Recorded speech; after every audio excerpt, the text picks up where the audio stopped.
There's almost nothing that the climate crisis doesn't touch. I think about it, as I think many of us do these days, throughout the day in a variety of capacities. The Nature Conservancy's Women in Climate Innovation Lab was an incredibly powerful and exciting experience, bringing women together from all walks of life.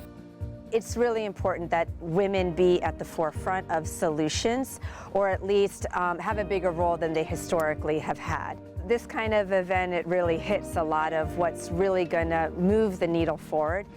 These last 2 days have been, very inspiring because of the commitment that I've seen from everyone. Everybody seemed like they were just so willing to step into this room with strangers, but to share their experience, and that's not always an easy thing to do. So I was very surprised about that and very inspired, and inspired to just keep the connections that we've started here, because this is just a start. I decided to come to this innovation lab because I really appreciate the value of being in spaces where you can gather with like-minded people and have that generative space.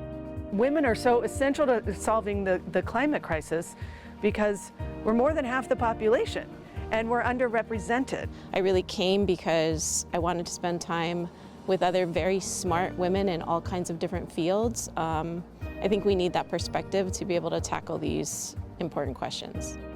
I'm always humbled by being in a group of women. That's just the nature of it. No matter how it looks on paper, when we're really together, I really truly understand how much of the world is held together by women. Yesterday, my breakout group talked about how we can redesign funding mechanisms to better incorporate equity and inclusion. One of the things that I really appreciated about the breakout group was the sort of breadth of ideas, and then also our willingness to poke at those ideas. If someone was on the fence about coming to this event, I would say, come.